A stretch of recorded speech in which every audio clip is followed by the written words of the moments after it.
सोच कर देखिए कि अगर मैं आपको कहती हूँ आपको मार्केट से केचअप की एक बोतल खरीदनी है और आप मार्केट जाते हैं। मार्केट जाने पर आपको दिखता है कि सारी की सारी shops, fruits, vegetables, grocery and chemist shop, बहुत सारी शॉप्स है मार्केट में। और सारी की सारी शॉप्स बहुत स्कैटर्ड वे में है, मतलब कि कहीं केमिस्ट की शॉप है, कहीं वेजिटेबल की शॉप है, कहीं पर फ्रूट्स की शॉप है, बट सब कुछ एक ऑर्गेनाइज्ड वे में नहीं है। तो क्या आपको वो एक केचअप की बोतल ढूंढने में बहुत प्रॉब्लम फेस करनी पड़ेगी? Of course yes. तो आपको उस केचअप की बोतल को ढूंढने के लिए एक बहुत ज्यादा हार्ड वर्क करना पड़ेगा। आपको पहले उस स्कैटर्ड मार्केट में एक ग्रोसरी की शॉप ढूंढनी पड़ेगी और उस ग्रोसरी की शॉप में जाकर आप एक केचअप की बोतल ढूंढेंगे। तो अगर हम किसी भी चीज को ऑर्गेनाइज ना करें तो हर एक चीज बहुत डिफिकल्ट बन जाती है। तो इसीलिए अगर हम बात करें यहाँ पर, अगर यही मार्केट आपका बहुत ही मैनेज्ड वे में, बहुत ही डिफाइंड होता, जैसे कि एक कॉर्नर में सारी वेजिटेबल्स की शॉप है, फिर उसके बाद में स्टार्ट होती है फ्रूट्स की शॉप, उसके बाद में स्टार्ट होती है केमिस्ट की शॉप, उसके बाद में स्टार्ट होती है सारी ग्रोसरी की शॉप। तो आपको क्या करना है? आप मार्केट में एंटर हुए, आपको डायरेक्ट ग्रोसरी वाली साइड जाना है और ग्रोसरी वाली साइड पे जाकर आपको एक केचअप की बोतल पिक करनी है। तो इसी तरीके से, जिस तरीके से मार्केट को हम बहुत ऑर्गेनाइज रखते हैं कि अगर हमें फ्रूट्स खरीदना है तो हम फ्रूट मार्केट जाएंगे, अगर हमें सब्जी खरीदनी है, वेजिटेबल्स खरीदनी है, तो हम मंडी जाते हैं। क्या सब्जी खरीदने के लिए आप ग्रोसरी में जाते हैं? बिल्कुल भी नहीं। आप सब्जी खरीदने के लिए मंडी जाते हैं, आप फ्रूट्स खरीदने के लिए फ्रूट मंडी जाते हैं। और आपको अगर केचअप खरीदना है या कोई भी हाउस होल्ड चीजें खरीदनी है, हाउस होल्ड में काम आने वाली चीजें खरीदनी है, तो आप ग्रोसरी की शॉप पर जाते हैं। तो हमने क्या किया? हर एक चीज को ऑर्गेनाइज कर दिया। तो इससे हमारे लिए चीजें समझनी बहुत आसान हो गई। तो बिल्कुल इसी तरीके से हमारे पास में बहुत सारे एलिमेंट्स डिस्कवर्ड थे। उन एलिमेंट्स को एक मैनेज्ड वे में हमें समझना था, एक तरीके से हमें उसे अरेंज करना था, ताकि किसी भी एलिमेंट को अगर मैं देखूं या उसे पढ़ूं तो मुझे उसे देखते ही मुझे ये पता चल जाए कि उसका साइज क्या होने वाला है, उसके अंदर कितने इलेक्ट्रॉन्स होने वाले हैं, उसका एटॉमिक नंबर क्या होने वाला है, ये सारी इंफॉर्मेशन मुझे उस टेबल से मिल जाए। इसीलिए साइंटिस्ट ने क्या किया? सारे एलिमेंट्स को अरेंज किया with increasing atomic mass, with increasing atomic weight, with increasing atomic numbers, ऐसे कुछ डिफरेंट प्रॉपर्टीज में उन्होंने इन सारे एलिमेंट्स को क्लासिफाई किया, ताकि आने वाली जनरेशन को इस चीज को समझने में, एलिमेंट्स को डिस्कवर करने में, एलिमेंट्स को स्टडी करने में कोई प्रॉब्लम क्रिएट ना हो। तो जब हमने ये चीज की तो आज हम पढ़ते हैं which is long form of periodic table, जो कि बहुत सारे साइंटिस्ट का बहुत हार्ड वर्क और बहुत स्मार्ट वर्क उसमें लगा हुआ है। बस आज हम उस long form of periodic table को पढ़ते हैं और हम ये देखते हैं कि अगर मैंने कोई भी एलिमेंट्स यहां से बोला तो आपको तुरंत दिमाग में आ जाता है कि ये किस पीरियड का है, किस ग्रुप का है, इसकी लगभग प्रॉपर्टीज कैसी होंगी, इसकी लगभग साइज कैसी होंगी, ये सारी बातें आप प्रिडिक्ट कर लेते हैं। क्यों? क्योंकि पीरियोडिक टेबल आज हमारे सामने जो रखी गई है वो बहुत ही सिंपल वे में रखी गई है, बहुत ही अरेंज्ड है, बहुत ही मैनेज्ड है। ठीक है। तो अगर हम बात करें पीरियोडिक क्लासिफिकेशन को, why it is important to study the periodic classification? Because जब भी हमने एलिमेंट्स को देखा, बहुत स्कैटर्ड एलिमेंट्स अगर हम देख रहे हैं, तो किसी भी एलिमेंट को अगर हम पढ़ने जाएंगे, उसकी स्टडी करने जाएंगे, तो उसकी स्टडी हमारे लिए डिफिकल्ट हो जाएगी। इसी वजह से हमने पीरियोडिक टेबल को, एलिमेंट्स को क्लासिफाई कर दिया different groups and different periods के अंदर। ठीक है। तो अगर हम इसी की बात करें तो यहाँ पर बहुत सारे साइंटिस्ट ने अपना बहुत बड़ा कॉन्ट्रीब्यूशंस दिए। जैसे कि सबसे पहले हमारे पास में इसमें साइंटिस्ट आए थे डॉबर्नियर, उन्होंने कुछ क्लासिफिकेशंस दी, फिर उनमें उनके क्लासिफिकेशंस में कुछ प्रॉब्लम्स दूसरे साइंटिस्ट को लगी, तो उन्होंने फिर अपनी क्लासिफिकेशंस दी, फिर उनकी क्लासिफिकेशन में सामने वाले दूसरे साइंटिस्ट को कुछ ना कुछ प्रॉब्लम्स क्रिएट हुई, कुछ प्रॉब्लम्स लगी, तो फिर किसी और साइंटिस्ट ने अपनी थ्योरीज दी। तो इस तरीके से चलते चलते हम सबसे पहले पहुंचे डॉबर्नियर के पास, फिर आए न्यूलैंड, उसके बाद में आए हमारे पास में मेंडलीव, और उसके बाद में आया हमारे पास में मूसले, और लास्ट में आया हमारे पास में बोहर्स। मूसले और बोहर ने मिलकर जो पीरियोडिक टेबल दी, पीरियोडिक क्लासिफिकेशन दी, उसे ही हम कहते हैं long form of periodic table, which is modern periodic table, जो आज हम पढ़ते हैं। तो सबसे पहले हम इसी को ही आज के लेक्चर में सीखेंगे कि किस तरीके से साइंटिस्ट आते गए, किस तरीके से किस साइंटिस्ट की चीजों में क्या क्या प्रॉब्लम्स रही और किस साइंटिस्ट ने उसे करेक्ट किया और एक नया क्लासिफिकेशन का तरीका, सोचने का तरीका जनरेट किया। तो आज के लेक्चर में यही होने वाला है हमारे साथ में। हम पूरी हिस्ट्री पढ़ेंगे पीरियोडिक क्लासिफिकेशन की। नेक्स्ट क्लास में हम इसकी कुछ प्रॉपर्टीज पढ़ेंगे एलिमेंट्स की। बट आज हमें क्या करना है, हमें long form of periodic table, आज जो पीरियोडिक टेबल हम पढ़ते हैं उस पीरियोडिक टेबल तक पहुंचना है कि हम उस पीरियोडिक टेबल तक हमारे एंशिएंट टाइम्स में किस तरीके से पहुंचे थे। ठीक है, तो सबसे पहला आज का लेक्चर है पीरियोडिक क्लासिफिकेशन ऑफ एलिमेंट्स। तो सबसे पहले अगर हम बात करें तो एटॉमिक स्ट्रक्चर कंप्लीट हो चुका है, खत्म हो चुका है लेक्चर। बधाई हो आपको एटॉमिक स्ट्रक्चर खत्म होने पर। रिवाइज कीजिएगा एटॉमिक स्ट्रक्चर को रिपीटेटिवली ताकि आप उसको सारी चीजें उसकी लर्न कर सके, सारी चीजें आपके टिप्स पर हो। आज हम बात करेंगे पीरियोडिक क्लासिफिकेशन की एंड पीरियोडिक क्लासिफिकेशन के अंदर आज हमारा फर्स्ट लेक्चर होने वाला है जो कि बेस्ड होगा हमारी सारी थ्योरीज के ऊपर कि long form of periodic table तक हम किस तरीके से पहुंचेंगे। तो आज के लेक्चर को स्टार्ट करने से पहले अगर आपने चैनल सब्सक्राइब नहीं किया है तो please do like share and subscribe the channel and don't forget to press the bell icon for the future notifications. Let's get started. आइए, तो सबसे पहले अगर मैं पीरियोडिक क्लासिफिकेशन ऑफ एलिमेंट्स की बात करूं तो इसी चैप्टर को हम पढ़ेंगे पीरियोडिक प्रॉपर्टीज से। किससे पढ़ेंगे? इसी को हम कहते हैं periodic properties.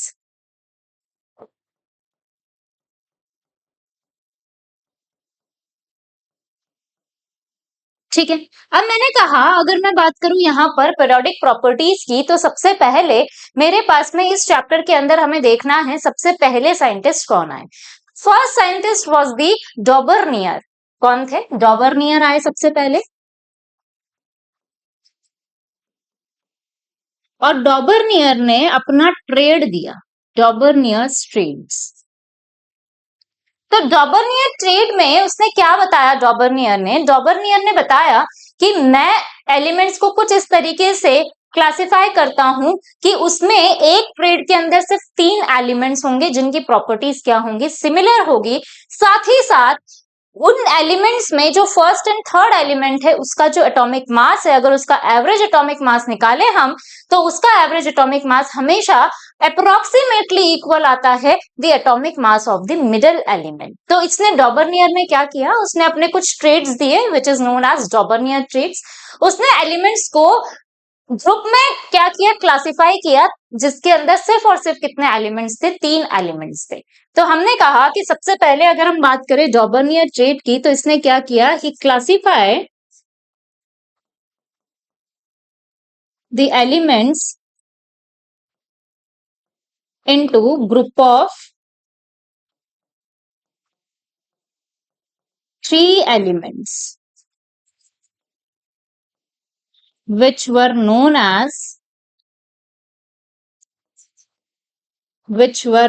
as trades. What do you mean by the trades? Trades क्या होते हैं? ट्रेड्स होते हैं ग्रुप ऑफ 3 एलिमेंट्स। ट्रेड्स का मतलब ही क्या होता है? Group of 3 elements. ठीक है, और उसने बताया कि ये जो तीनों एलिमेंट्स होंगे इनकी प्रॉपर्टीज क्या होंगी?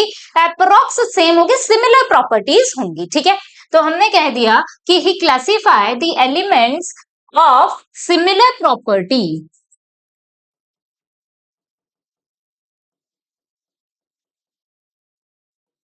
Into groups of 3 element which were known as triads. ठीक है, साथ ही हम यहाँ पर लिख लेते हैं कि जो फर्स्ट एंड थर्ड एलिमेंट का एवरेज एटॉमिक मास होगा वही मास किसका होगा? Approximately the middle one element का होगा। तो मैंने कह दिया कि the average atomic mass of first and third element will be equal to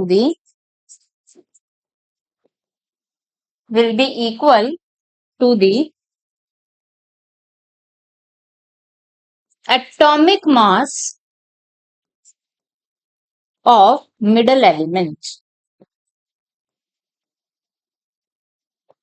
ठीक है, जैसे मान लीजिए कि मेरे पास में कोई ट्रेड है, लेट सपोज मैंने बोल दिया ए बी और सी का कोई ट्रेड है। ठीक है, तो मैंने कहा कि एवरेज मास अगर मैं निकालू ए और सी का, तो वो क्या आएगा, ए प्लस सी डिवाइडेड बाय 2। यही मास किसका होगा, मास ऑफ बी का।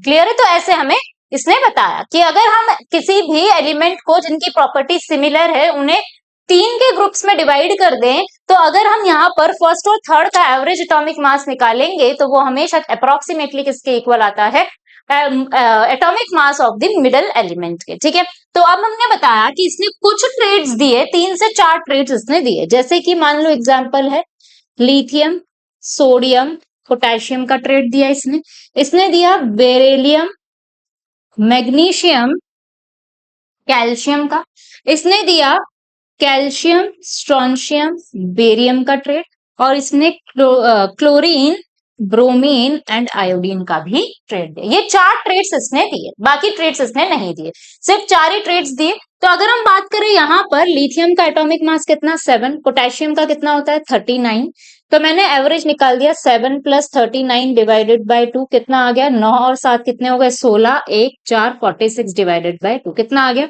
23। इसका मास कितना होता है 23 होता है, तो मैंने कहा इक्वल है, बिल्कुल सही फॉलो कर रहा है ट्रेड्स की बात को, डबल नियर ट्रेड को। मैंने कहा यहाँ पर बेरिलियम, तो मैंने कहा इसका मास होता है 9, कैल्शियम का होता है बेटा 40, मैग्नीशियम निकाल लो इसका एवरेज 40 डिवाइडेड बाय 2 कितना आ गया, ये 49 डिवाइडेड बाय 2 कितना आ गया 24.5, और मैग्नीशियम का मास कितना होता है 24 ही होता है, तो अप्रोक्सीमेटली ये भी क्या है, इक्वल है।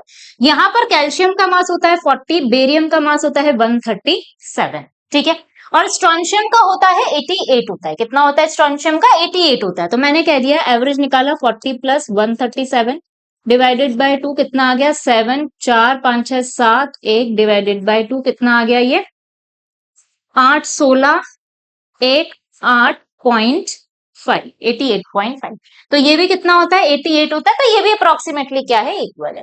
मैंने कहा क्लोरीन का मास होता है 35.5, आयोडीन का होता है 127, एवरेज निकालो 35.5 प्लस 127 डिवाइडेड बाय 2 कितना आ गया ये 0.5, और ये आ गया 7 और 5 कितने हो गए आपके पास 12, 1 3 और 3 6, 1 डिवाइडेड बाय कितना आ गया 8 1.25, और इसका ब्रोमीन का कितना होता है 80 होता है, तो ये भी अप्रोक्सीमेटली क्या आया है, सेम आया है, ठीक है, सिमिलर आया है। तो हमने कहा यहाँ पर ये क्या कर रहा है, चारों ही ट्रेड्स में फॉलो कर रहा है डॉबेनियर के बात को, लेकिन डॉबेनियर ने कुछ फिक्स्ड, कुछ ही एलिमेंट्स के लिए ट्रेड्स दिए, कुछ ही फिक्स्ड ट्रेड्स दिए, मतलब सिर्फ 4 ट्रेड्स इसने दिए, लेकिन इसमें 4 ट्रेड्स में सारी की सारी एलिमेंट्स हमारे नहीं क्लासिफाई हो पाए। जैसे कहाँ फेल हो गया, जैसे फ्लोरीन, क्लोरीन और ब्रोमीन, तीनों की प्रॉपर्टीज सिमिलर होती है, सेम ग्रुप के एलिमेंट्स है, तीनों की प्रॉपर्टीज सिमिलर होती है, लेकिन फ्लोरीन, क्लोरीन, ब्रोमीन को अगर हम अरेंज करते हैं तो इसमें फ्लोरीन और ब्रोमीन का जो एवरेज एटॉमिक मास आएगा वो कभी भी क्लोरीन के बिल्कुल बराबर नहीं आता है। देखिए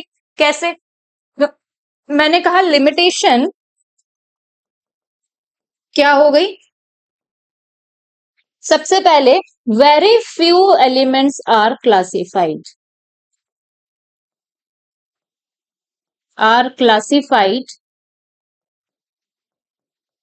according to this, only 4 traits are were given, ठीक है। तो मैंने कहा यहां पर फेल हो गया, फिर मैंने कहा कहां फेल हुआ, फ्लोरीन, क्लोरीन और ब्रोमीन के एग्जाम्पल में। फ्लोरीन का एटॉमिक मास कितना होता है, फ्लोरीन का एटॉमिक नंबर होता है 9, तो इसका एटॉमिक मास हो जाता है आपके पास में 18, ठीक है।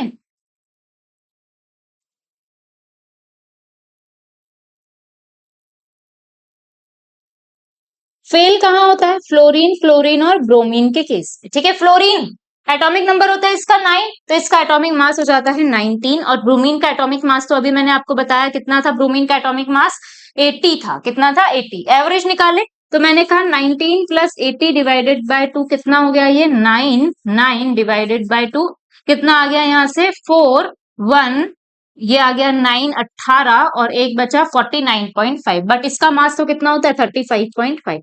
क्या 35.5 और 49.5 क्या दोनों बराबर है, क्या अब दोनों आसपास में है, बिल्कुल भी नहीं, बहुत ज्यादा लार्ज डिफरेंस है। तो यहाँ पर क्या हो गया था, डॉबेनियर ट्रेड्स फेल हो गया था, ठीक है। तो इस तरीके से डॉबर्नियर ने क्या किया, फर्स्ट थ्योरी दी पीरियोडिक क्लासिफिकेशन की, बट ये बहुत जल्दी फेल हो गई क्योंकि बहुत कुछ सिमिलर, कुछ लिमिटेड ही एलिमेंट्स इससे क्लासिफाई हो पाए। उसके बाद में आया हमारे पास में न्यूलैंड। न्यूलैंड ने कहा कि अगर हम बात करें यहां पर, तो सबसे पहले न्यूलैंड हेडिंग लिख लीजिए कि न्यूलैंड लॉ ऑफ ऑक्टेव। इसने क्या कहा, न्यूलैंड न्यूलैंड ने ये कहा कि न्यूलैंड जो साइंटिस्ट था, केमिस्ट था, उसको पसंद था गाना, गाना गाना उसको बहुत पसंद था। तो म्यूजिक में जो नोट्स होती है, म्यूजिकल नोट्स, जैसे सा रे ग म प ध नि सा, तो मैंने कहा कितनी नोट्स होती है यहाँ पर, लगभग यहाँ पर नोट्स होती है 7 नोट्स। कितनी से नोट्स होती है, 7 नोट्स होती है। 8th नोट तो फर्स्ट नोट की तरह सेम होती है, जैसे सा रे ग म प ध नि। सा फिर से क्या आ गया, 8 का क्या मतलब, सा और सा फर्स्ट एंड 8th क्या हो गए, सेम। तो इसने कहा जैसे हमारे म्यूजिकल नोट्स में 7 डिफरेंट नोट्स होती है और हर एक 8th नोट फर्स्ट वाली नोट से सेम होता है, बिल्कुल उसी तरीके से हम एलिमेंट्स को भी क्लासिफाई करेंगे इन दी लॉ ऑफ ऑक्टेव में, जिसमें हम कहेंगे कि एलिमेंट्स को हम अरेंज करेंगे इंक्रीजिंग एटॉमिक मास में, और first every first element will be the similar as of 8th element. जो 8th एलिमेंट होगा वो उसके फर्स्ट एलिमेंट से लगभग क्या होगा, सिमिलर प्रॉपर्टी रखेगा। तो इसने कहा कि न्यूलैंड ने ही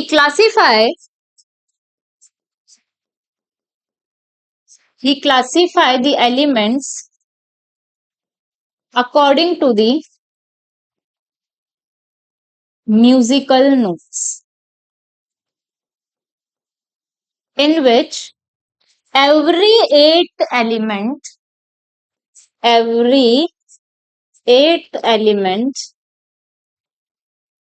having properties similar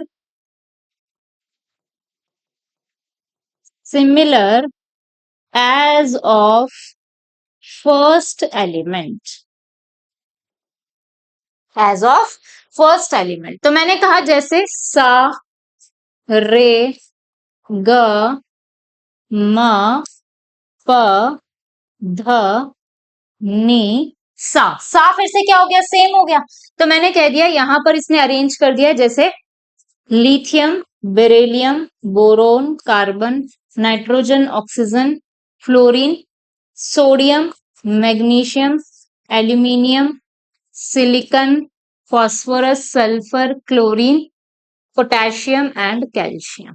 क्लियर है। उस टाइम पर नोबल गैसेस डिस्कवर्ड नहीं थी, तो उसने कहा 1 2 3 4 5 6 7 8, फर्स्ट एंड 8th ये है, तो मैंने कहा कि इनकी सबकी प्रॉपर्टीज सिमिलर होगी। 1 2 3 4 5 6 7 8, तो 1 और 8 ये है, इनकी प्रॉपर्टीज क्या होंगे, सिमिलर होंगी। तो इसने इस तरीके से क्लासिफाई किया, लेकिन इसने क्या किया, यहाँ पर इसने क्लासिफाई तो किया, और इसी को ही हम बोलते हैं लॉ ऑफ ऑक्टेव, जिसमें हम बोलेंगे कि अगर हम लॉ ऑफ ऑक्टेव की बात करें, every 8th element has the similar property as of the first element, but ये भी law of law of octave which is given by the Newland, ये लॉ भी सिर्फ कहां तक वैलिड था, सिर्फ और सिर्फ एटॉमिक नंबर 20 तक वैलिड था। किस तक वैलिड था, 20 तक ही वैलिड था। उसके बाद में ये भी क्या हो गया था, फेल। और इसी के साथ साथ इसका एक ड्रॉबैक ये भी था कि इसमें इसने नोबेल गैस के लिए कोई स्पेस वैकेंट नहीं रखी। जैसे ही नोबेल गैस आई और हमने इंक्रीजिंग एटॉमिक मास के बेसिस पर नोबेल गैस को जैसे ही अरेंज किया, वैसे ही ये law of octave, Newland law of octave क्या हो चुका था, डिसमिस हो चुका था। ठीक है, तो इसी को ही लिख लेंगे हम। तो मैंने कहा कि अगर हम बात करें at that time noble gases were not discovered,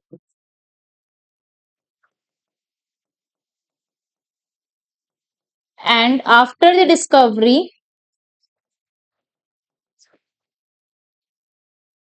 of noble gases, if we have arranged the elements in increasing atomic mass, then this Newland law of octave get failed.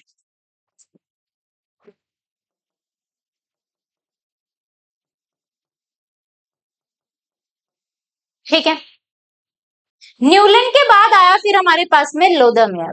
लोदरमेयर ने क्या बताया? लोदरमेयर ने सारे एलिमेंट्स का एक ग्राफ बनाया which is between the atomic volume and atomic number के बीच में। ठीक है, तो उसने क्या ग्राफ बनाया? हेडिंग लिख लीजिए, लोदरमेयर। लोदरमेयर, लोदरमेयर ने ही क्या किया? उसने ही draw a graph of elements between atomic volume and atomic number। ठीक है, तो एटॉमिक वॉल्यूम मतलब density is equals to mass by volume होता है। तो वॉल्यूम किसके इक्वल हो गया? मास अपॉन डेंसिटी के इक्वल। तो इसने किस किस के बीच में ग्राफ बनाया? ग्राफ इसने बनाया atomic volume versus atomic number. और इसने कहा जो एलिमेंट सेम पोजीशन पर है, सिमिलर पोजीशन पर है, उनकी प्रॉपर्टीज भी क्या होगी? सिमिलर होगी। जैसे इसको जो ग्राफ मिला वो कुछ इस तरीके से इसको मिला। ठीक है, और यहां पर जो एलिमेंट्स मिले वो ये वाला पॉइंट मिला इसको, किसके लिए? लिथियम के लिए मिला। किसके लिए मिला? ये लिथियम, ये सोडियम, पोटेशियम, रुबिडियम। ठीक है, यहां पर जो उसको एलिमेंट्स मिले ये मिला इसको beryllium, magnesium, calcium and strontium. और ये वाला जो पॉइंट इसको मिला, ये वाले पॉइंट्स वो मिले इसको fluorine, chlorine, bromine and iodine. ठीक है, और यहां पर भी इसको कुछ एलिमेंट्स मिले। तो इसने कहा जैसे ये पीक पोजीशन से हाईएस्ट पीक है, तो इन सबके जो प्रॉपर्टीज होंगी वो सेम होंगी। Beryllium, magnesium, calcium and strontium सारे के सारे क्या है? डिसेंडिंग पोजीशंस पर है। डिसेंडिंग पोजीशन पर इनकी सबकी प्रॉपर्टीज सेम होंगी। ये सारे क्या है? असेंडिंग पोजीशंस पर है रेड वाले, तो इन सबकी प्रॉपर्टीज क्या होंगी? सेम होगी। तो इसने कहा similar position elements having similar properties, similar properties। ठीक है, अब हमने कहा कि अगर हम बात करें यहां पर, तो सबसे पहले मैंने कहा पीक पोजीशन कौन सी है?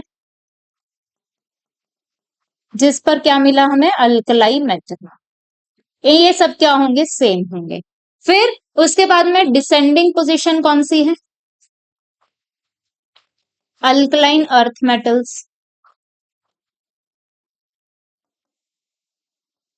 इन सबकी प्रॉपर्टी सेम होंगी। फिर आपके पास में असेंडिंग पोजीशन, इस पर मिला हमें फ्लोरीन, क्लोरीन, ब्रोमीन और हाइड्रोजन मतलब हेलोजेंस। फिर ये वाली जो पोजीशंस है इस पर हमें मिला मेटलॉइड या फिर transition element.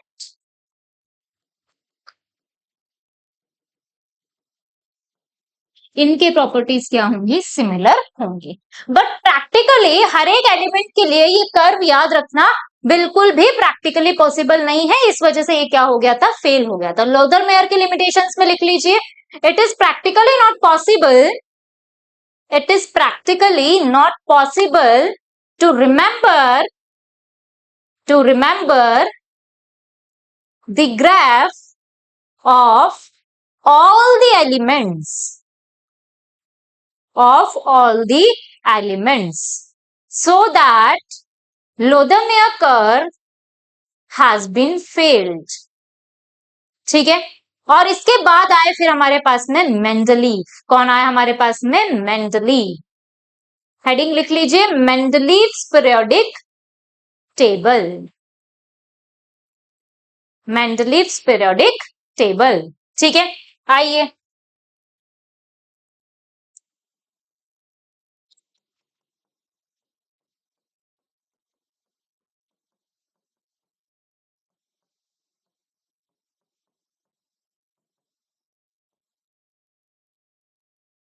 Mendeleev's periodic table. तो मेंडलीव ने क्या बताया?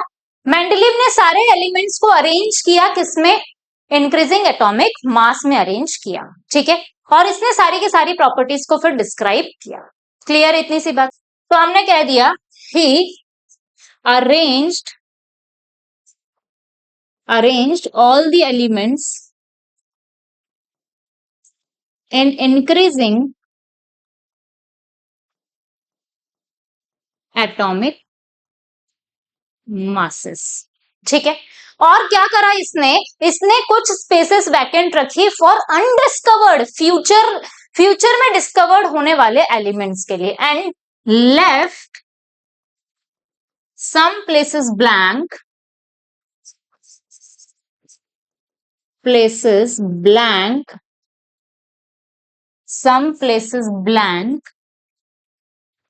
for the elements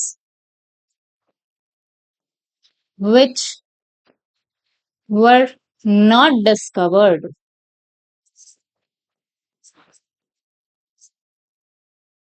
at that time। जैसे उस टाइम पर नोबल गैसेस डिस्कवर्ड नहीं थी, तो उसने नोबल गैसेस के लिए क्या कर दिया, एक स्पेस वैकेंट रख दी, एक ग्रुप क्या कर दिया उसने, वैकेंट रख दिया, ठीक है। और भी कुछ एलिमेंट्स थे जो डिस्कवर्ड नहीं थे, जैसे गैलियम डिस्कवर्ड नहीं था, स्कैंडियम डिस्कवर्ड नहीं था, ये सारे एलिमेंट्स डिस्कवर्ड नहीं थे। तो मेंडलीफ ने क्या करा, कुछ स्पेस वैकेंट रख दी और हर एक ग्रुप को, हर एक एलिमेंट को उसने अरेंज किया 8 ग्रुप्स में और 7 पीरियड में उसने अरेंज किया। तो उसने कहा ही arranged elements in 8 vertical groups, जिसको हम कॉलम कहते हैं, and 7 horizontal periods, जिसे हम रोज कहते हैं, ठीक है। तो हमने कह दिया कि इसने कुछ इस तरीके से अरेंज कर दिया, 1 2 3 4 5 6 7 8, कुछ इस तरीके से उसने अरेंज कर दिया। और यहां पर उसने कितने पीरियड्स रखे, 1 2 3 4 5 6 और ये 7, कुछ इस तरीके से उसने अपने पीरियोडिक टेबल बनाई, ठीक है। और उसने कहा ये 1 2 3 4 5 6 7 और 8। जैसे ही नोबल गैस डिस्कवर्ड हुई, उसने 8 के बाद में एक ग्रुप और ऐड कर दिया और उसने कहा कि इस ग्रुप का नाम होगा जीरो ग्रुप। क्या नाम होगा इसका, जीरो ग्रुप, विच वर नोबल गैसेस। क्लियर है। आइए, ये था first group, second group, third group, period, fourth period, fifth period, sixth period and seventh period, ठीक है। और इसने हर एक ग्रुप का फिर उसको क्या किया, फर्दर कैटेगराइज किया। तो हमने कहा कि when noble gas get discovered,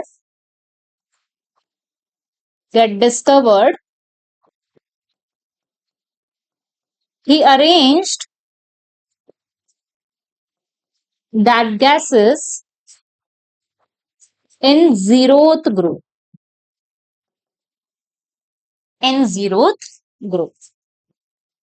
ठीक है। और हर एक ग्रुप को उसने क्या किया, सब डिवाइड किया। he divided groups into सब ग्रुप्स। जैसे सब ग्रुप बनाए उसने ए और बी। ए के अंदर उसने सिंपल एलिमेंट्स रखे एस और पी ब्लॉक के, और बी के अंदर उसने रखे कॉम्प्लेक्स एलिमेंट जैसे ट्रांजिशन एलिमेंट्स को। इसने यहां पर रखे सिंपल एलिमेंट्स जैसे एस और पी ब्लॉक, और बी वाले ग्रुप में उसने सब ग्रुप में रखे complex elements which is transition element.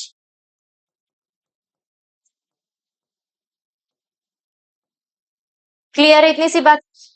तो अब हमने देखा कि 8 ग्रुप्स थे, उनको सबको सब कैटेगरीज में डिवाइड किया। ग्रुप 1 है तो 1A 1B, 2 है तो 2A 2B, इस तरीके से, ठीक है। और 2 ग्रुप्स में डिवाइड करके ए वाले सेक्शन में तो उसने रखा सिंपल एलिमेंट्स को, बी वाले सेक्शन में उसने रखा कॉम्प्लेक्स एलिमेंट्स को, ठीक है। आइए, अब इसमें कहा गया कि जैसे ही नोबल गैसेस को उसने 0th ग्रुप में रखा तो उस पीरियोडिक मतलब पीरियोडिक टेबल को हमने कहा modified form of Mendeleev's periodic table. तो हमने कह दिया it is then known as modified form of Mendeleev periodic table।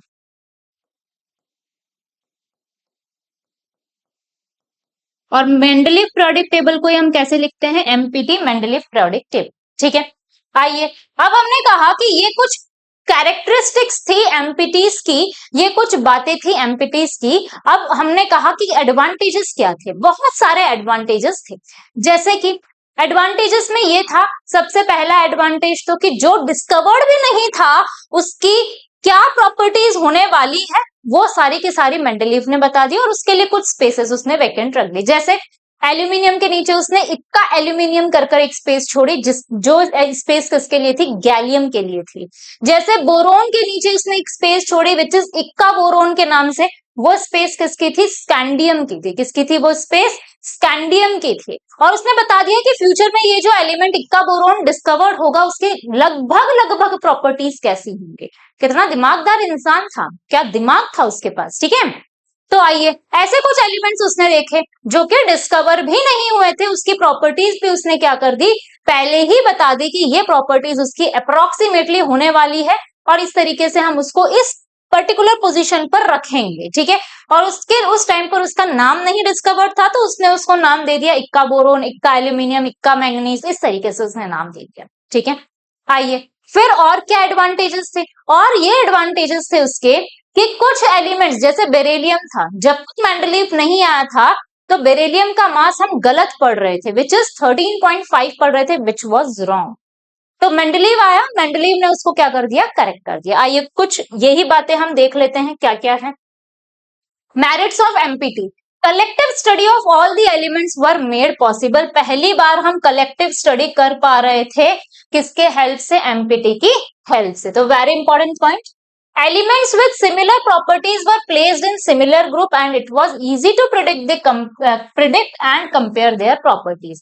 सारे सिमिलर प्रॉपर्टीज के एलिमेंट्स को हमने सिमिलर ग्रुप में रखा, जिसकी वजह से उसकी प्रॉपर्टीज को स्टडी करना हमारे लिए बहुत आसान हो गया। ठीक है, जैसे हमने कहा जितनी भी हाउस होल्ड में काम आने वाली जितनी भी चीजें हैं उसको हम क्लासिफाई कर देते हैं ग्रोसरी के नाम से। मतलब चाहे वो सोप हो, चाहे वो डिटर्जेंट्स हो, चाहे वो आपके खाने पीने का सामान हो, जैसे कि रॉ मटेरियल्स हो, मिर्ची पाउडर हो, धनिया पाउडर हो, कुछ भी हो, जो भी आपके घर में हाउस होल्ड चीजों में, घर में काम आने वाली जितनी भी चीजें हैं उनमें यूज होने वाली सारी चीजों को हम किससे नाम दे देते हैं? ग्रोसरी से।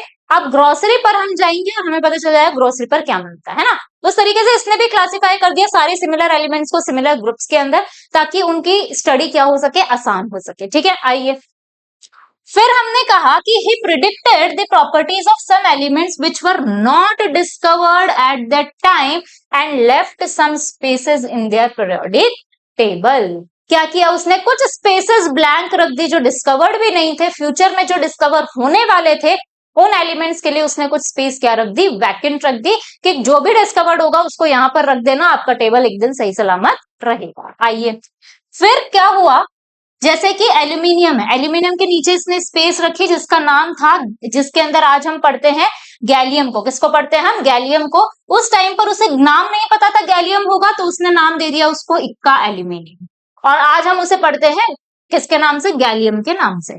फिर है इक्का बोरोन, बोरोन के नीचे स्पेस रखी जिसे हम पढ़ते हैं स्कैंडियम के नाम से। फिर है इक्का सिलिकॉन, जर्मेनियम, इक्का मैंगनीज के लिए स्पेस छोड़ी जिसके अंदर हम आज पढ़ते हैं किसको? टक्टीनियम को, टीसी को। उनकी प्रॉपर्टीज भी उसने बता दी। जैसे इक्का एल्यूमिनियम, उसने सिर्फ क्या किया था? ये अनुमान लगाया था, सिर्फ एक आइडिया लगाया था कि इक्का एल्यूमिनियम जैसा कोई एलिमेंट होगा जिसकी प्रॉपर्टीज क्या होंगी? कुछ इस तरीके से होंगी, जिसका एटॉमिक वेट अप्रोक्सीमेटली 68 होगा, जिसका डेंसिटी अप्रोक्सीमेट 5.9 होगी, जिसका जो मेल्टिंग पॉइंट है वो क्या होगा? कम होगा। ऑक्साइड वो इस तरीके का बनाएगा, E2O3 टाइप का ऑक्साइड, और फॉर्मूला उसका क्लोराइड का फॉर्मूला होगा ECl3 टाइप का फॉर्मूला वो बनाएगा, जैसे कि इक्का एल्यूमिनियम मतलब क्या है? गैलियम। गैलियम मतलब GaCl3 बनाएगा।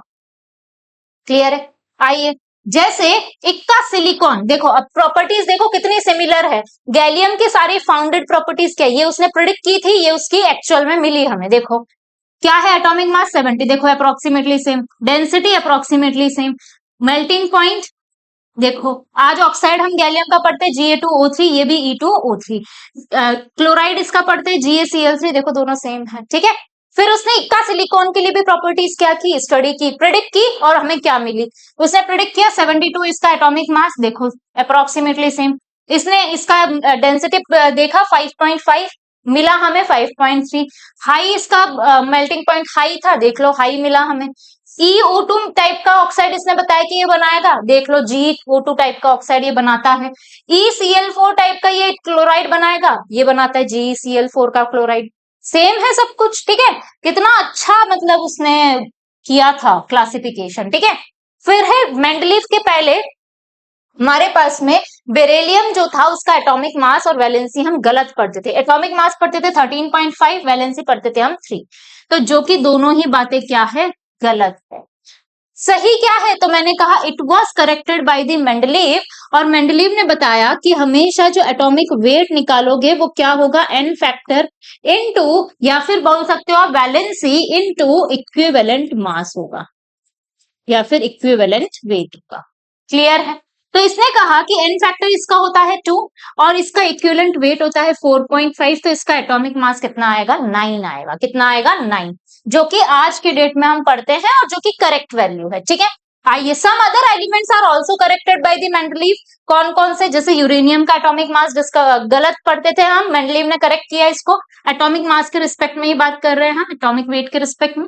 Beryllium, indium, gold and platinum कैसे याद रखोगे, तो याद रखने का तरीका ये है कि uranium, beryllium, indium, gold and platinum. ठीक है, यूं बेईमान, यूं बेईमान इंसान, यूं बेईमान इंसान gold and platinum, gold and platinum खरीदता है। ठीक है, कैसे याद रखोगे, यूं बेईमान इंसान गोल्ड एंड प्लैटिनम खरीदता है। तो ये सारे एलिमेंट्स क्या किए थे, इसने करेक्ट किए। आइए, नेक्स्ट है हमारे पास में which is demerits of empty. क्या डीमेरिट्स थे, तो सबसे पहले इसका डीमेरिट ये था कि इसने ये नहीं बताया कि हाइड्रोजन की एग्जैक्ट स्पेस क्या होगी, क्योंकि हाइड्रोजन की जो प्रॉपर्टीज होती है वो अल्कलाई मेटल से भी मैच करती है और वो हेलोजन से भी मैच करती है, बट उसको प्लेस किया गया ग्रुप नंबर 1 में। तो इसका जो एग्जैक्ट एक्सप्लेनेशन है वो मेंडलीव ने नहीं दिया, तो आज भी हम उसे ग्रुप नंबर 1 में ही पढ़ते हैं। इसका कोई एग्जैक्ट एक्सप्लेनेशन नहीं है कि पोजीशन ऑफ हाइड्रोजन क्यों है वहां पर। ठीक है, दूसरी चीज, दूसरा इसने कोई भी आइसोटोप की पोजीशंस को भी एक्सप्लेन नहीं किया। जैसे हाइड्रोजन है, हाइड्रोजन के कितने आइसोटोप होते हैं, तो मैंने कहा हाइड्रोजन के 3 आइसोटोप होते हैं, H1, H2 एंड H3। लेकिन ये आइसोटोप है, तीनों का मास क्या है, डिफरेंट है, हाँ या ना, तीनों का मास डिफरेंट है, तो तीनों क्या होने चाहिए, डिफरेंट ग्रुप्स में होने चाहिए। बट इसने कोई भी आइसोटोप की पोजीशन को एक्सप्लेन नहीं किया था। ठीक है, तो दूसरा डिमेरिट इसका ये था। तीसरा demerit, some elements with similar properties were placed in different groups. जिनकी प्रॉपर्टीज, कुछ एलिमेंट्स जिनकी प्रॉपर्टीज सिमिलर है वो अलग अलग ग्रुप्स में क्लासिफाई कर दिए गए थे, जैसे कि गोल्ड एंड प्लैटिनम। फिर है आपके पास में elements with different properties were placed in same, sorry, were placed in same group, same group in the form of sub groups, in the form of sub groups. जैसे हमारे पास है 1 के लिए A sub group and B sub group. A में पढ़ते हैं हम अल्कलाई मेटल्स को, जैसे हेलिना की रबड़ी सस्ती फ्री। ठीक है, बी सब ग्रुप में हम पढ़ते हैं कॉइनेज मेटल्स को, जैसे आपके पास में हो गया, कौन कौन होता है coinage, copper, AG, AU. Clear है, इस तरीके से। At some places heavier elements were placed before lighter elements and violated the order of increasing atomic मास।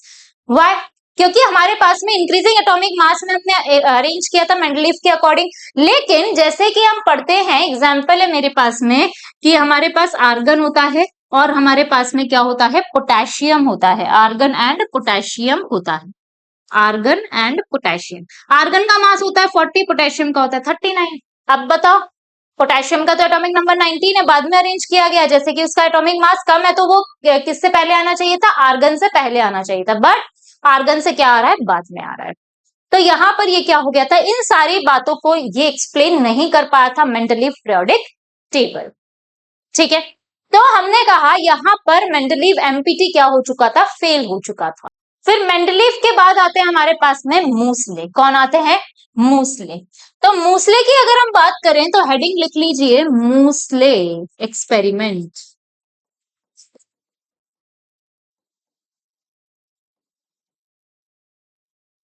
मूसले ने क्या किया, उसने सारे एलिमेंट्स पर एक इलेक्ट्रॉन की बीम क्या की, पास की, बॉम्बार्ड की। तो इस इलेक्ट्रॉन की स्टेट चेंज हुई और यहां से इस एलिमेंट से टकरा के इसने यहां से क्या प्रोड्यूस किया, कोई एक्सरे प्रोड्यूस की, जिसकी फ्रीक्वेंसी कितनी थी, म्यू फ्रीक्वेंसी थी। कितनी फ्रीक्वेंसी थी उसकी, म्यू फ्रीक्वेंसी थी। और उसने हर एक एलिमेंट के लिए ये बात एक्सपेरिमेंटली ऑब्जर्व की, हर एक एलिमेंट पर उसने क्या किया, इलेक्ट्रॉन की बीम पास की और यहां से कोई एक्सरे प्रोड्यूस हुई और उस एक्सरे का कुछ ना कुछ फ्रीक्वेंसी था। उसने ये ऑब्जर्व किया सारे एलिमेंट्स में common pattern, which is under root of frequency of X-rays is directly proportional to the A into Z minus B। ठीक है, जिसमें से A और B क्या है, हमारे कॉन्स्टेंट्स है और Z क्या है, हमारे पास एटॉमिक नंबर है। तो इसने कहा रेदर देन एटॉमिक मास के बेसिस पर हम अरेंज कर रहे हैं, इंस्टेड ऑफ एटॉमिक मास हमें सारे एलिमेंट्स को इंक्रीजिंग एटॉमिक नंबर में अरेंज करना चाहिए, क्योंकि जो frequency under root of frequency है हर एक एलिमेंट के लिए, वो डायरेक्टली प्रोपोर्शनल है किससे, उसके एटॉमिक नंबर से। तो इंस्टेड ऑफ एटॉमिक मास हमें उसको अरेंज करना चाहिए किसमें, एटॉमिक नंबर में। यहां से हमारी मॉडर्न पीरियोडिक टेबल क्या हुई थी, यहां से हमारी मॉडर्न पीरियोडिक टेबल अराइज हुई थी, जिसको आज हम पढ़ते हैं long form of periodic table से। ठीक है, तो हमने कहा यहां पर लिख लीजिएगा, मूसले did an experiment in which he bombarded the electron beam on the element, he bombarded the electron beam on the element and the state of electron get changed and an X-ray is emitted from the element having frequency mu. And he observed that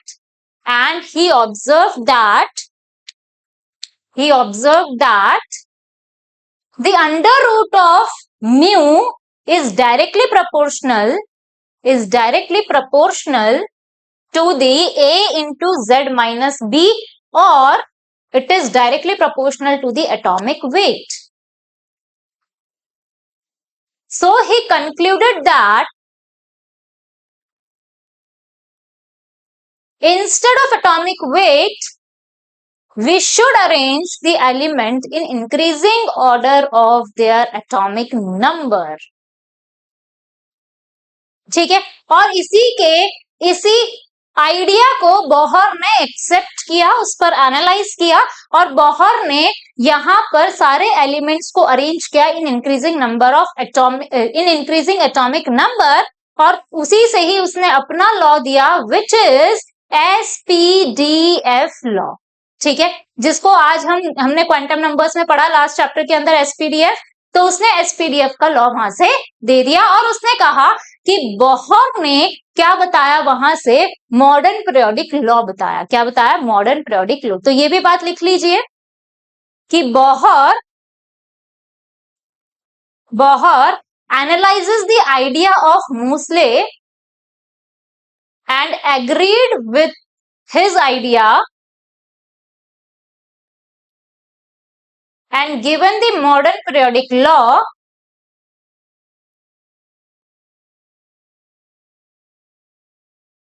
with SPDF rule।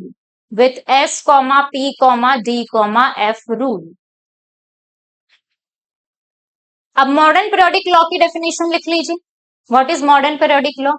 Modern periodic law होता है आपके पास the chemical and physical properties of the element, the chemical and physical properties of the elements are the periodic function of their atomic number. Are the periodic function of their atomic number. Clear है? जो आज की definition है modern periodic law, long form of periodic table, Moseley's form of periodic table, सब ये एक ही है. ठीक है. इसी में ही पेरियोडिसिटी एक वर्ड आता है. क्या मतलब होता है पेरियोडिसिटी का? पेरियोडिसिटी मतलब होता है बेटा कि अगर हम बात करें किसी भी एलिमेंट की, तो हमने जब पीरियोडिक टेबल बनाई तो पेरियोडिसिटी का मतलब है एक फिक्स्ड इंटरवल के बाद में चीजें या प्रॉपर्टीज आपकी क्या होने लगेगी, रिपीट होने लगेगी, उसे हम क्या कहेंगे? पेरियोडिसिटी. तो पेरियोडिसिटी की डेफिनेशन लिख लीजिए. What is periodicity? हेडिंग लिख लीजिए पेरियोडिसिटी और उसकी एक छोटी सी डेफिनेशन लिख लीजिए. Periodicity the repetition of chemical and physical properties, the repetition of chemical and physical properties after a fixed interval is known as periodicity. Is known as periodicity. Clear है? आइए, जैसे मान लो एग्जाम्पल है बेटा, लिथियम है, hydrogen helium lithium, क्या हो जाएगा इसका atomic electronic configuration 1s2 2s1. फिर हमारे पास में सोडियम, एटॉमिक नंबर 11, तो 1s2 2s2 2p6 3s1. मैंने कहा इसके बाद में पोटेशियम है, atomic number 19, 1s2 2s2 2p6 3s2 3p6 4s1. तो क्या इनमें final last valence shell configuration सब में क्या है? सिमिलर है. यहां पर भी s के अंदर एक इलेक्ट्रॉन, s में एक इलेक्ट्रॉन, s में एक इलेक्ट्रॉन. क्या आपके फिक्स्ड इंटरवल के बाद में ये सारी चीजें रिपीट हो रही है? बिल्कुल रिपीट हो रही है. This is known as periodicity. Clear है? ये एग्जाम्पल नोट कर लीजिए. चलें आगे. आइए, अब हमने कहा ये तो हमने पढ़ लिया. अब जो आज पीरियोडिक टेबल पढ़ते हैं वो देख लेते हैं एक बार, उसको लर्न कर लेते हैं कि उसके लर्न करने का तरीका क्या है. ठीक है. आइए, ये आपके पास में टेबल है. ठीक है, देखिए. अब मैंने कहा दिस इज द टेबल जिसके अंदर हमारे पास में लॉन्ग फॉर्म ऑफ, इसी को बोलते हैं हम लॉन्ग फॉर्म ऑफ, इसी को क्या बोलते हैं हम? लॉन्ग फॉर्म ऑफ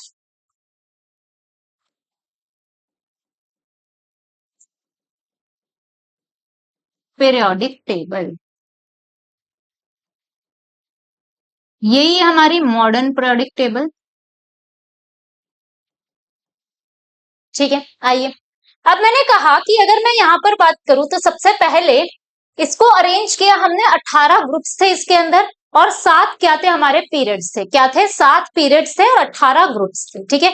तो जो हमारे पास में मेंडलीव था, मेंडलीव के भी ग्रुप यहाँ पर रिप्रेजेंटेड है.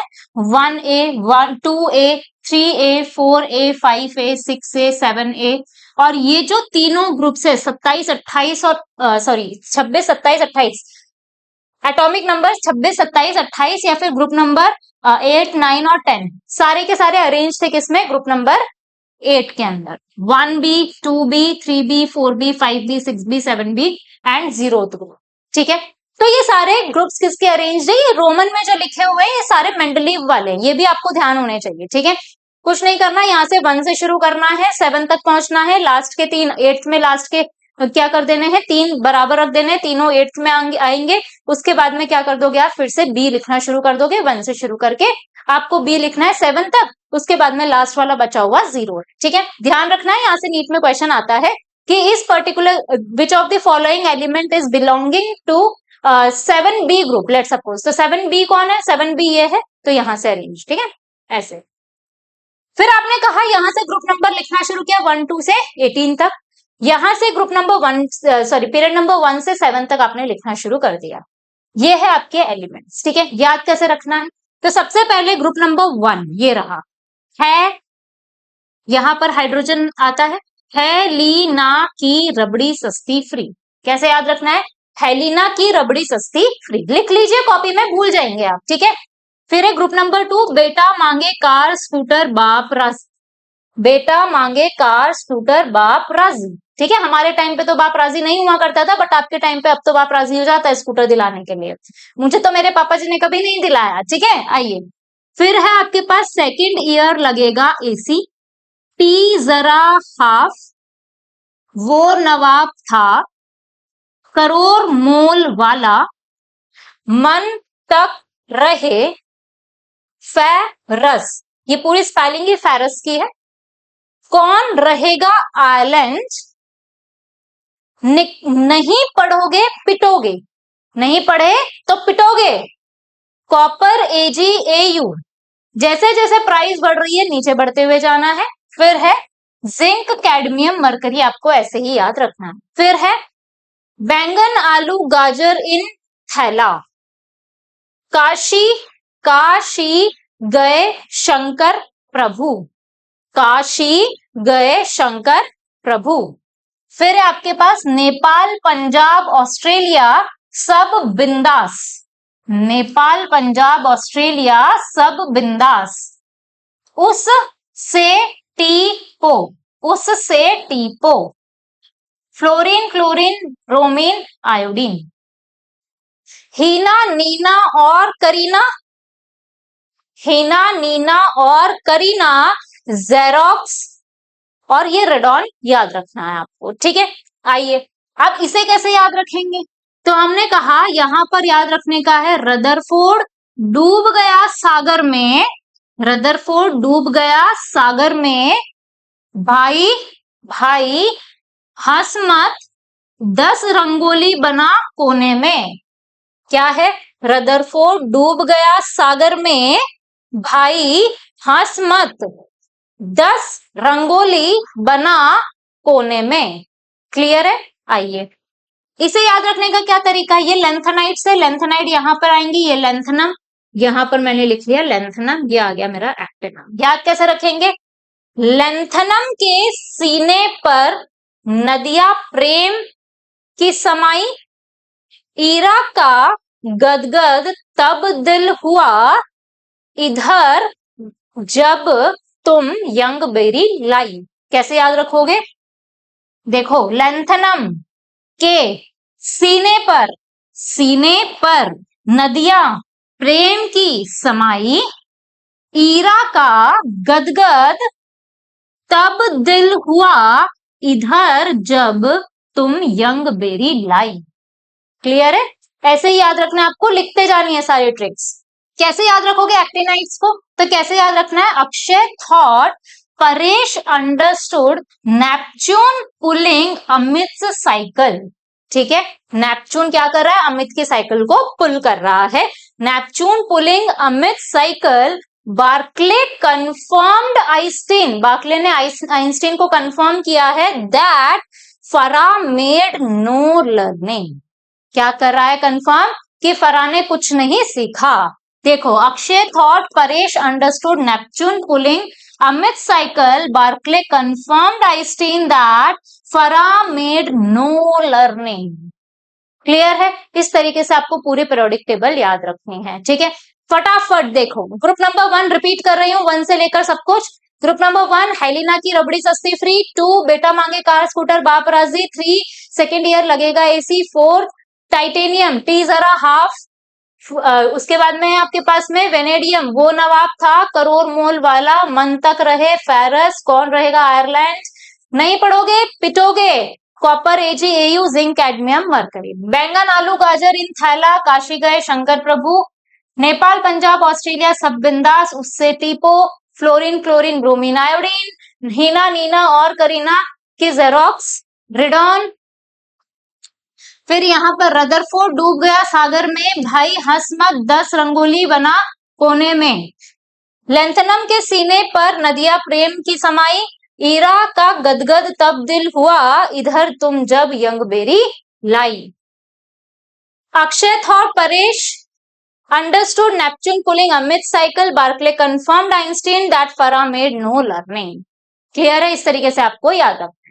तो ये थी आपकी हिस्ट्री, कैसे हम पीरियोडिक टेबल को पीरियोडिक टेबल अराइज हुई है, किस तरीके से periodic table, long form of periodic table को आज हम पढ़ रहे हैं, तो उसके पीछे किस किस का कितना कितना कॉन्ट्रीब्यूशन रहा है, which was very very appreciable, बहुत अप्रिशिएबल है, बहुत मेहनत का काम है। ठीक है, आइए नेक्स्ट क्लास में हम जो टॉपिक स्टार्ट करने वाले हैं बेटा, वो होगा हमारे पास में बहुत ही इंपॉर्टेंट, जिसके अंदर हम पीरियोडिसिटी की बात करेंगे, हर एक प्रॉपर्टी को डिटेल में स्टडी करेंगे, चाहे वो एटॉमिक रेडियस हो, आयनाइजेशन एनर्जी हो, कोई भी टॉपिक हो। ठीक है, बहुत डिटेल में स्टडी करेंगे, फैक्टर्स अफेक्टिंग देखेंगे, कैसे आप ऑर्डर्स को डिटरमाइन करते हैं, किस टाइप के क्वेश्चन यहाँ से पूछे जाते हैं, और सिंगेज के क्वेश्चन को ट्राई करेंगे हम सिंगेज के क्वेश्चंस क्लास में लेकर आए, ताकि आपकी जो लर्निंग पावर है, जो आपका ब्रेन है, लॉजिकल ब्रेन आपका ओपन हो पाए। ठीक है, अगर आपको लेक्चर हेल्पफुल लगा हो तो please do like, share and subscribe the channel. Let me know in the comment section कि आप नेक्स्ट लेक्चर कौन से टॉपिक पर देखना चाहते हैं। ठीक है, थैंक यू फॉर वॉचिंग।